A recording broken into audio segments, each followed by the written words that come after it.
Está usted escuchando Imagen Informativa, poniendo a México en la misma sintonía. Futuro Internacional, con Ana Paula Ordorica.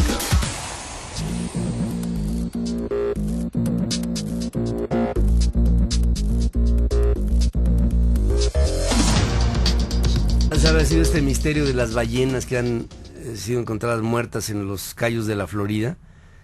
Veterinarios están examinando los restos de 11 de ellas, días después de que un grupo estuvo varado por varios días en el Parque Nacional de los Everglades.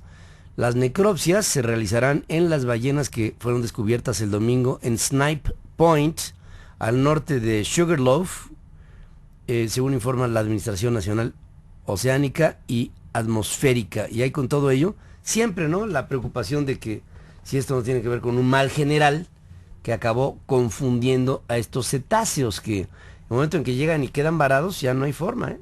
Imaginen ustedes este tipo de animales que llevan millones de años navegando en los mares terrestres, pues es muy difícil que de repente se les vaya una cosa como el fondo y queden varados. Entonces la pregunta es ¿por qué? Y ahí la ciencia va a tener que dilucidar este aspecto que hoy mantiene a la ciencia evidentemente confundida. Y estoy como siempre con mi querida Ana Paula Ordorica en Futuro Internacional, obligadamente el tema de uno de los grandes líderes del siglo XX y XXI, Nelson Mandela. Querida, ¿cómo estás? ¿Qué tal, Pedro? Buenos días a ti, buenos días al auditorio. Qué bueno que abres así, diciendo esto de grande, y es lo que estamos viendo que ha sucedido toda esta mañana, de aquí de México, tarde en Johannesburgo, sí, o en Sudáfrica, pues, pues, adiós y esta conmemoración que le hace el mundo. Creo que hacía tiempo que no se reunían tantos mandatarios, tantos jefes de Estado, jefes de gobierno, para rendirle un último adiós a su manera en esta ocasión a alguien, y a mí lo que me llama la atención es justamente cómo se le ve como un gran héroe a Nelson Mandela. Creo que evidentemente lo es, pero cómo en su momento no todo el mundo lo reconocía de esa forma. Nelson Mandela, como parte de este movimiento anti-apartheid que encabezaba el Congreso Nacional Africano, era odiado por Estados Unidos. Estaba inserto dentro de toda la lógica de la Guerra Fría, y como el Congreso Nacional Africano lo apoyaba la URSS, pues entonces para Estados Unidos era un enemigo. En 1980 Ronald Reagan lo cataloga a el Congreso Nacional Africano como un organismo terrorista. Y que era muy de Reagan, ¿no? Sí, exactamente. Es lo que el mundo bipolar es: estás con nosotros o estás en contra de nosotros. No hay de otra. Y si a ti te da dinero la URSS, entonces no importa que estés apoyando la democracia, que estés apoyando la libertad, que estés apoyando que se reconozca a casi el 90% de la población de un país que en ese momento no se reconocía, eres de los otros. Claro. Y en ese sentido no se le apoyaba. Dick Cheney, que fue congresista en esos años antes de ser evidentemente vicepresidente de Estados Unidos, tuvo que emitir una votación a propósito de si se apoyaba una resolución de Estados Unidos para que se liberara Mandela, que es encarcelado a los 44 años y permanece ahí hasta cumplir 71 años, imagínate. Ahora 27 sí que, años metido en la cárcel. Sí, pero ¿qué 27 años, no? Si te encarcelan muy joven y sales todavía de 40, 50... Pero pues él de 44 y sale de 71, sí. Ahora sí que es pues una etapa en la vida importante. De su ejemplo. Sí. O sea, cuando un hombre está en esa edad, imagínate una cárcel en Sudáfrica. Sí. Que ya me puedo imaginar las condiciones. Esa cárcel de Robben Island, famosa por estar rodeada por aguas infestadas por tiburones, me remite un poco a Alcatraz, sí. Y que antes habían tratado a leprosos, un lugar, Papillón, ¿no? También, sí, un lugar pues que debe de haber sido terrible. Horroroso. Hoy uno de los oradores era un íntimo amigo de Mandela durante la prisión, durante sus años de prisión. Mira, cuando sales después de 27 años de cautiverio en una cárcel así, estrictamente, médicamente tienes que salir destrozado. ¿Y cómo es posible que salga un hombre de esa postración para llegar a ser el primer presidente negro de Sudáfrica. Sí, poco tiempo es después. Él sale en 1990 y es electo presidente en abril del 94. Estuvo él como presidente casi los mismos años que en México Cedillo, de 94 a 99. Sí.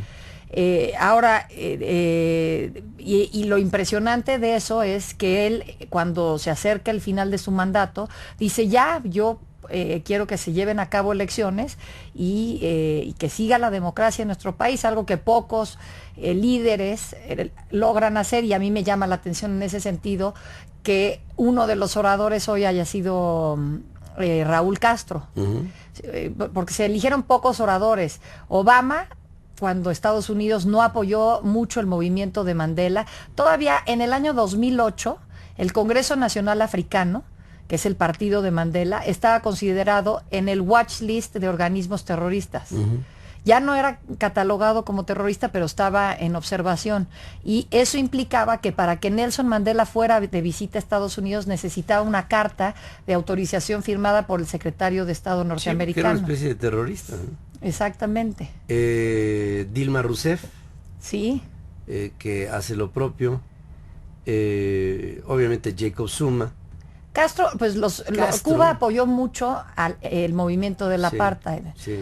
Precisamente en este contexto de apoyo de la URSS, apoyo de Cuba, pero bueno, dices, este hombre luchó porque se reconozca a todos y se les trate por igual, y hoy decía Obama en su discurso, hay hombres que apoyan lo que ha hecho Mandela, pero que no apoyan la disidencia en sus países. Pues yo me imagino que volteaba a ver a Raúl Castro, que volteaba a ver a Robert Mugabe de Zimbabue, que también estaba por ahí sentado.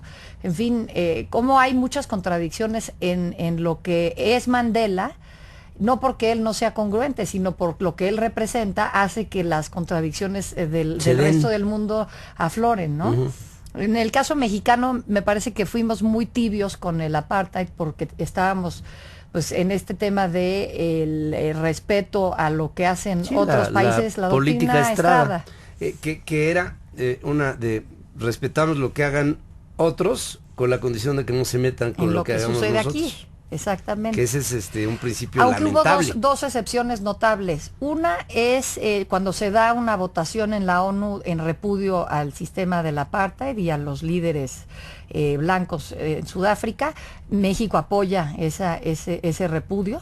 Si cortamos relaciones con Sudáfrica, se cierra en 1974 el consulado honorario que teníamos en Ciudad del Cabo, y no se restablece sino hasta exactamente el 27 de octubre de 93, o sea que ahora este 27 de octubre se cumplieron 20 años de relaciones México-Sudáfrica. Jóvenes relaciones. Una relación exactamente muy joven. Uno de los primeros países que visita Mandela ya en libertad en 1991 es México, y posteriormente se reanudan o se restablecen las relaciones. Fuimos tibios por la situación que vivíamos acá, pero dentro de la tibieza me parece que de alguna manera sí supimos apoyar esta lucha en contra de la segregación racial en Sudáfrica. Sí. Digo, pero el mundo entero fue tibio, ¿no? Fuimos tibios en un tiempo en donde todos los temas internacionales para México eran de tibieza. Ahora, si duró 45 años, cerca de 45 años el apartheid, pues creo que el mundo entero debió de haber sido tibio. Sí. Porque sabíamos que estaba sucediendo esto. Digo, ¿qué me dices de Gran Bretaña? Hoy estaban ahí no solo David Cameron, Nick Clegg, estaban líderes de este momento y ex primer ministros. Estaba Tony Blair, estaba Mayor, en fin, estaban varios de las principales figuras. El Reino Unido es un factor fundamental en las colonias africanas, y obviamente tuvieron una presencia opresora brutal en todo este esquema que finalmente acabó con regímenes como el de Frederick de Klerk, que en su momento sorprendió al mundo cuando cede el poder. Era tomado por las urnas y por convocatorios para llegar a ser de esto una democracia, y pudo haber dicho que no, Sí, yo creo que él pensaba que se iban a llevar a cabo elecciones, que la gente no se iba a animar a votar en contra de los africanos, y de pronto se sorprenden. Hay una votación en donde Mandela gana con el 64, 65%, Pero sí, como dices, pudo haber dicho que no de Klerk pudo haber desconocido, además, pues con el apoyo internacional de las grandes potencias, hubiera dicho, pues no, y órale ya. Y Frédéric de Klerk, yo creo que por eso compartieron, ¿no? El premio Nobel. El premio Nobel, porque llegaron a uno tomando el poder y el otro cediendo el poder. Había dos partes, un poquito, digo, toda proporción no, evidentemente guardada, como la transición que hay en México entre el PRI y el PAN, Cedillo y Fox. O sea, el llamado que le hacen a Cedillo de su propia estructura política es no cedas el poder. Sí. Sí, bueno, y el enojo que había, por ejemplo, con Mandela de decir, oye, pues si ganamos ahora hay que vengarnos. El otro día leía una crónica de una reunión que tiene el Congreso Nacional Africano. Están platicando, pues, qué van a hacer ahora que ya van a tomar el poder y tal. Y en ese momento Sudáfrica tenía un himno nacional que era en contra de la raza negra. Y los negros tenían un himno que ellos cantaban que era en contra de los africanos. Que era agresivo. Muy agresivo, ambos. Y lo que dice en un primer momento Mandela es, bueno, aquí lo que procede es que en cada evento que tengamos vamos a cantar ambos himnos. Tenemos que reconciliarnos. O sea, el tema para Mandela es, después de estar 20 y tantos años en prisión.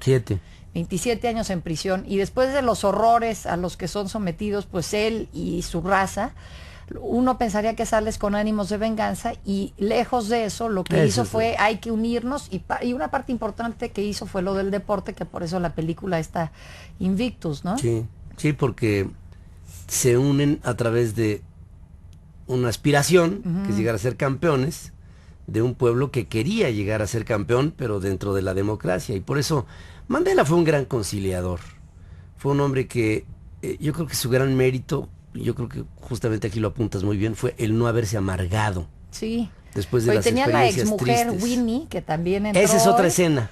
Que era se volvió una mujer revolucionaria, pero sí abrazó la violencia para tratar para llevar a cabo esta lucha. Y fíjense que cuando sale Mandela de la cárcel, pues todos los ojos del mundo estaban puestos en él cuando asciende a la presidencia, y lo primero que pasa, va Winnie por su marido que lo rescata de la cárcel, y lo primero que pasa es que se divorcian. Sí. Entonces, sobre el escándalo de su salida y sobre el escándalo de su liderazgo viene un escándalo en su vida personal. Una vida personal activa. 4 matrimonios, ¿no? Sí, bueno, fue...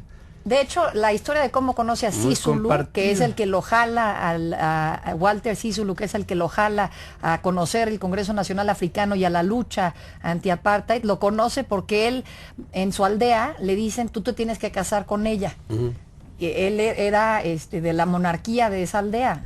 Y voltea y dice, no me gusta nada, y se va y sale huyendo, y es cuando conoce a Sisulu y se mete en toda esta lucha revolucionaria. Y después la última mujer de Mandela, la que está hoy, pues que queda como viuda, que su nombre es impronunciable, empieza con la letra G. Sí, esa. Y Winnie en el estadio se funden en un abrazo, se abrazaron, como haciendo sentir, pues sí, somos dos mujeres de un mismo hombre que fue y es. Oye, ellos se saludaron ícono. Y también Raúl Castro y Obama. O sea que fue un momento de harta conciliación. Exacto, como lo hubiera querido Mandela. Como lo hubiera querido, por supuesto que sí. Y como tú bien dices, yo no recuerdo de que en unas exequias sobre un líder haya habido tanta presencia internacional en nuestra historia reciente. Es más, en la historia. Punto. Sí. Gracias, como siempre. Gracias, Pedro, a ti y al auditorio. En el Senado de Uruguay comenzó la histórica sesión en la que se aprobaría la legalización del proceso de producción, así como de posesión, venta y consumo de marihuana bajo control del Estado. La sesión inició a las 10 de la mañana, hora local, y se prevé concluye antes de la medianoche, después de un debate en donde haya los 30 integrantes de la Cámara Alta que estén obviamente discutiendo sobre esto. Se prevé una marcha multitudinaria que llegará a las puertas del recinto legislativo, conformada por centenares de organizaciones sociales que respaldan la despenalización de la droga. Se ha descubierto ya una tercera fosa clandestina en Morelos, localizada en el poblado de Huajintlán, municipio de Amacuzac. Ahí fueron halladas 5 osamentas. Estas se suman a las fosas localizadas en Tezoyuca y en Xochitepec, donde se ha visto que se han encontrado 18 osamentas más, según registros de las Secretarías de la Defensa Nacional, Sedena y Marina Armada de México y de la PGR. Entre enero del 2007 y marzo del presente año, cuerpos de 1.202 niños, mujeres y hombres fueron localizados en 276 fosas, ubicadas principalmente en el norte del país. Esto es parte de este resumen brutal de lo que pasa en nuestro mundo de violencia. El presidente de Rusia, Vladimir Putin, ordena aumentar la presencia militar rusa en el Ártico después de que Canadá, ¿se acuerda que se le ha venido trabajando esta nota?, presentar ante la ONU un expediente para extender su soberanía al Polo Norte geográfico. El año que viene tenemos que completar la formación de nuevas y amplias unidades y divisiones militares en el Ártico, dice el presidente de Rusia durante una reunión en el Ministerio de la Defensa retransmitida por la televisión pública. ¿Y por qué? Ahí está la razón. En esa zona del Polo Norte se puede pensar que hay el 22% de las reservas probables de petróleo en el planeta Tierra. En su conjunto, 22% están ahí. Obviamente lo quiere Canadá, pero también lo quiere el señor Putin para su pueblo. 10:24, y nosotros aquí la queremos para nosotros. Y que no se mueva nadie. Arriba Lázaro Cárdenas. 10:24.